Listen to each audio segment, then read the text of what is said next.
x minus 5 squared plus 5. And so yeah, all these functions are children of this parent function. So today we're going to look at the main parent functions that you're going to see quite often in the upcoming many videos. There's also, this is called the square root function. Well, let's just write the linear. Let's write this one.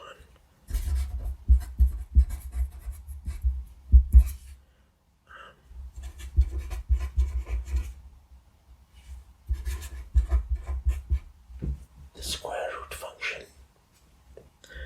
And then we have, let's do the reciprocal function. And then we also have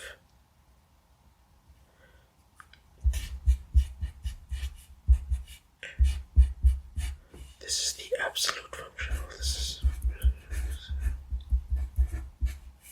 is the absolute function. So let's look at these functions one at a time.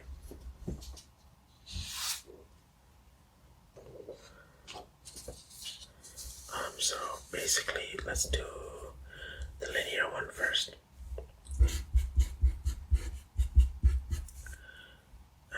And this is very easy to understand once we map it out. Like, say we put in 0 for x, this is 0.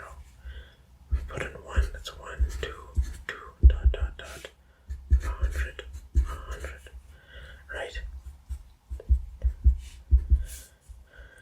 So, this graph,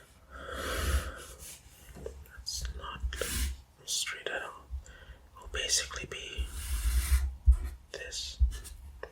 And obviously, well, this is the parent function. If you were to modify it like x plus 1, it would be here. And we know that from our previous year's lessons. That is our linear. And let's do the quadratic one. F of x equals x squared. So at 0, we have 0. 0 squared is 0. 1 is 1. 2 is 4. Remember, this is x. This is f of x. 3, 9, 4, 16. So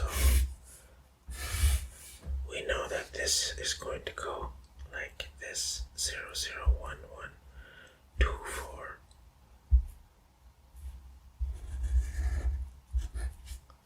But also, if you were to plug in -1, you still get 1, because -1 squared is also 1. Same with -2 and -3, -4. You also get the same values. So at x, at these negative values, you also get the same.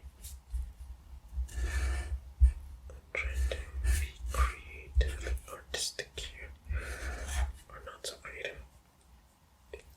So yeah, and this is my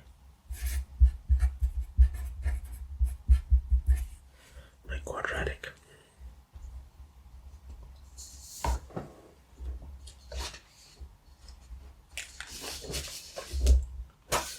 Let's do the next one.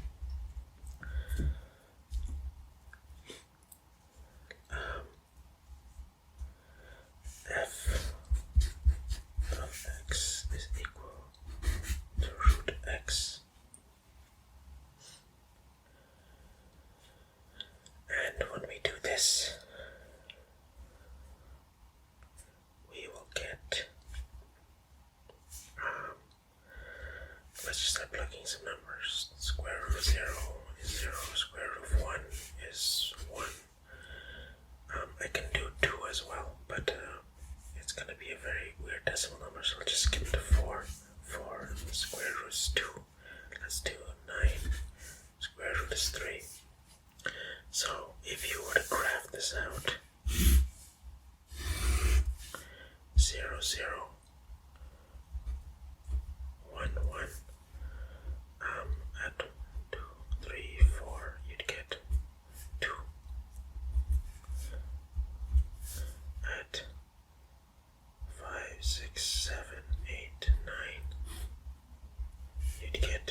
So this, as it curves up a bit and goes to the right, that is our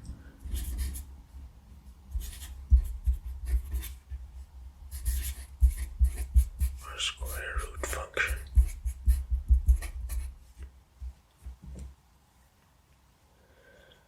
Pretty straightforward. Next we're going to do the reciprocal function, which is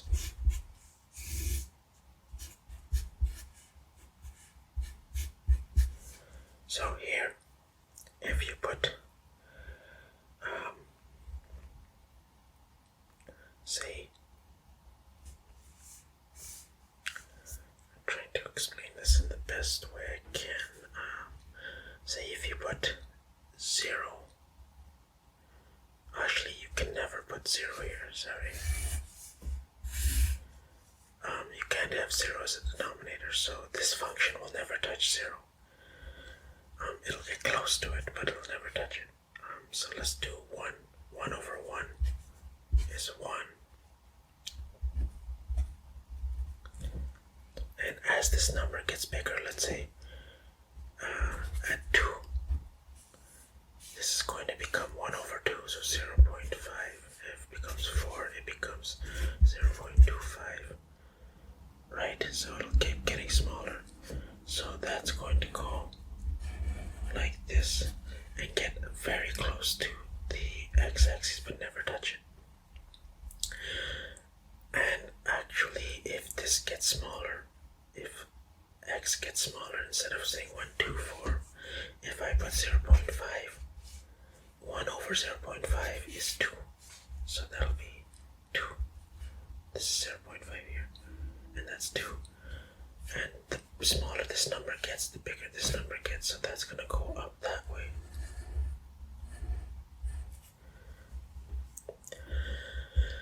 And that is a reciprocal function in the positive side. However, if I was to plug in negative numbers here instead, say I put this negative number here, I'd get a negative. That'd be here. Same with this. Negative 2 would be negative 0.5. Same with that.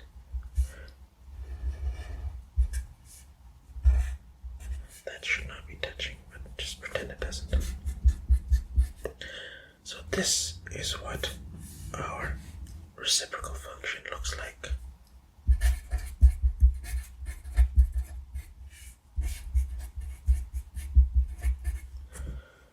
It gets really close to it but never touches it. And the only one left is the, I guess the absolute one. I can draw that here. That is the same as our linear function.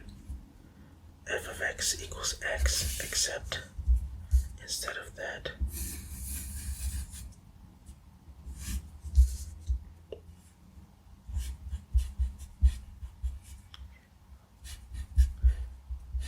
the absolute value of something just means that if it is a negative number, so say negative 1, the absolute value of negative 1 is just 1, the positive version.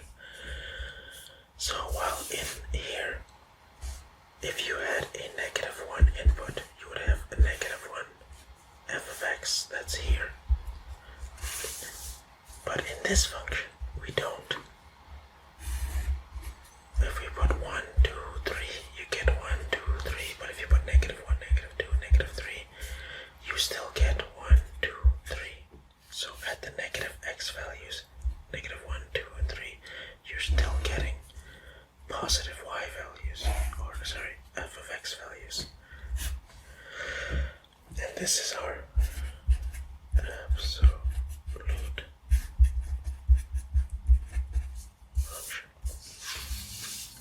So yeah, there you have it. Our five parent functions. Let's just recap here. This f of x is going to be a linear function. Our square root function, that's the quadratic. Our quadratic parent function. Our reciprocal function, the 1 over these are very rough sketches. Our absolute.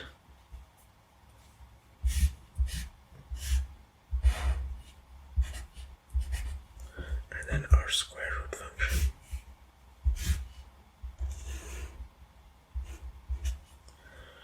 And there you have it.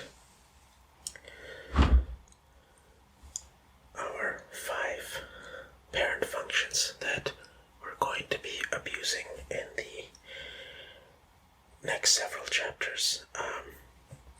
So these are the basics, and then we're going to start manipulating them, and I sound like a very toxic teacher right now, but don't worry, this is all going to be very easy once we understand these functions and how they look, and then once we apply changes to them, they're going to be very simple. So that is all for this video on parent functions, and yeah, I shall see you in the next one.